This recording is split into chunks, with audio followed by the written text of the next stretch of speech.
नमस्ते दोस्तों।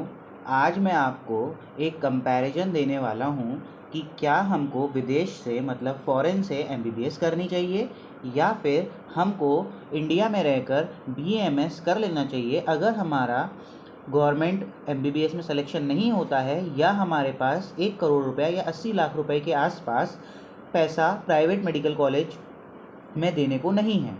ठीक है, तो हम अपना जो कंपैरिजन है वो लगभग 5 से 6 पॉइंट्स के बीच में करेंगे। ठीक है, तो चलो हम इसका कंपैरिजन शुरू करते हैं।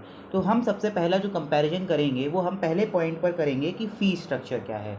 देखो, फ़ीस स्ट्रक्चर जो है वो लगभग 35 से 40 लाख रुपया लग जाता है। अब कुछ लोग बोलेंगे नहीं 20 लाख भी लगता है, कुछ लोग बोलेंगे 15 में भी हो जाता है। तो आंसर है इन सब चीज़ों पे यकीन करने की बिल्कुल कोई आवश्यकता नहीं है। मैंने जो बोला, मेरा खुद का ब्रदर है वो विदेश से एमबीबीएस करके आया है, लगभग 40 लैक्स के आसपास लग जाता है और बल्कि 45 लैक्स भी लग जाता है। ठीक है, तो लेकिन मैंने फिर भी 30 टू 35 लैक्स मान के चला है। तो आप ये मान के चलिए कि आपका 30 से 35 से लेके 45 के बीच में आपका पूरा लगेगा। अब ये है आपकी फ़ीस फॉरेन एमबीबीएस की। अब यही हम जो है अपना इंडिया से बीएमएस के बारे में हम इसको कंपेयर करते हैं। देखो, बीएमएस की फ़ीस लगभग आपकी 20 लाख के आसपास, टोटल लगभग ऑल ओवर इंडिया में 20 लाख में आपका बीएमएस लगभग कंप्लीट हो जाएगा।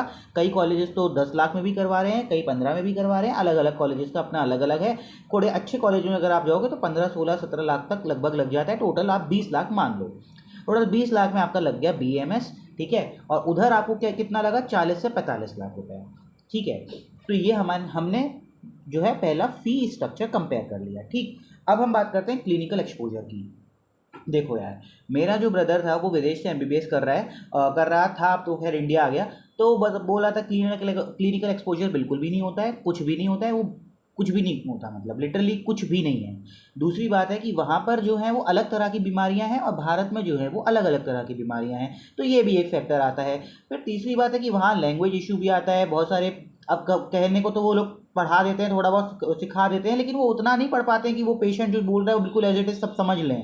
ठीक है, तो वहाँ पर भी लैंग्वेज बैरियर रहता ही रहता है।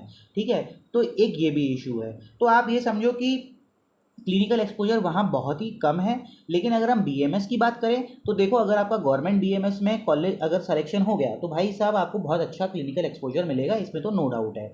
लेकिन कई सारे प्राइवेट मेडिकल जो बीएमएस कॉलेजेस हैं जो बहुत अच्छा रन कर रहे हैं, तो अगर आप किसी प्राइवेट बीएमएस कॉलेज से एडमिशन ले रहे हैं जो अच्छा जिसका मतलब वो है क्लिनिकल जिसकी अच्छी चल रही है, ओपीडी आईपीडी बढ़िया चल रही है, आप उसमें अगर एडमिशन लेते हैं तो ये पॉइंट भी मैं गवर्नमेंट बीएमएस या प्राइवेट बीएमएस को as compare to foreign MBBS से एक पॉइंट इसको ज़्यादा ही दूंगा। उसके बाद फिर हम बात करते हैं थर्ड पॉइंट की, जिसे हम कहते हैं सेफ्टी।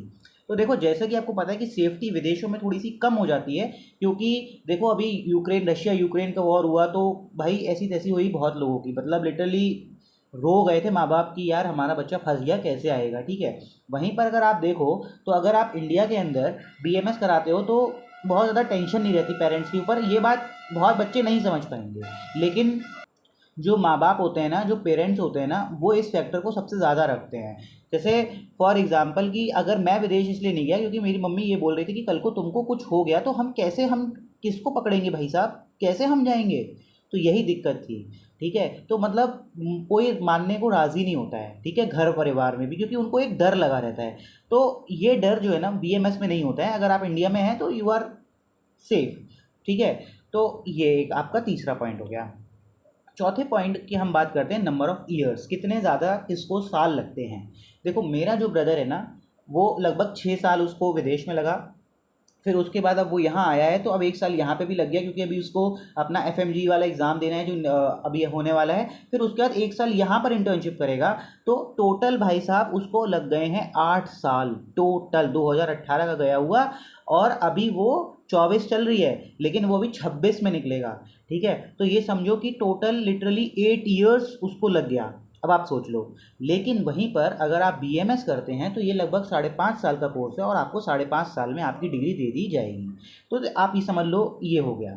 फिर फिफ्थ, ये हमारा फोर्थ पॉइंट हो गया। अब हम फिफ्थ पॉइंट पर अगर बात करते हैं तो फिफ्थ पॉइंट पर है पीजी। देखो यार, चाहे आप बीएमएस कर लो चाहे आप एमबीबीएस कर लो, ठीक है, ये समझ लो बिना पीजी के तो यार थोड़ा सा सर्वाइव करना मुश्किल हो जाता है, प्लेन एमबीबीएस में भी, प्लेन बीएमएस में भी। अगर आप पीजी कर लेते हैं तो then it become literal little मतलब थोड़ा सा अच्छा हो जाता है, ठीक है। तो अब सोचो आप कि जो वहाँ पर जो विदेश में जो व्यक्ति जो पीजी करके आया हुआ है ना, जो विदेशों में जो पीजी होती है ना, वो भारत की सरकार उसे मान्य नहीं मानती है, ठीक है। तो पीजी भले ही आप एमबीबीएस विदेश से कराओ, ठीक है, यहाँ पर आपने एग्जाम क्वालिफाई कर लिया तो आप एमबीबीएस क्वालिफाइड तो रहोगे, लेकिन पीजी आप अगर वहाँ से करके आते हो तो वो यहाँ पर मान्य नहीं है, वो यहाँ पर उसकी मान्यता नहीं होती है, भारत सरकार उसे मान्य नहीं मानती है। तो इसका मतलब आपको पीजी यहीं से ही करना पड़ेगा।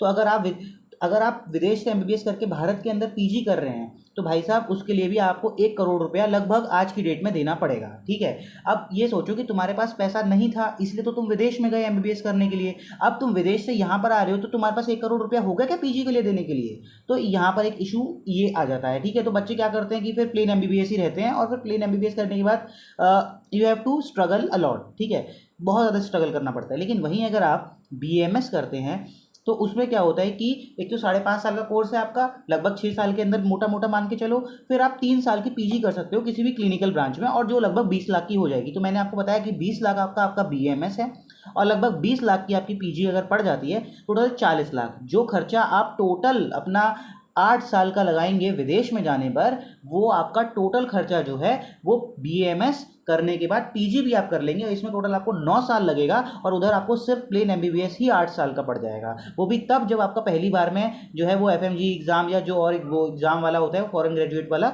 वो आपका पहली बार में निकल जाता है। तो ये सारे इश्यूज आ जाते हैं।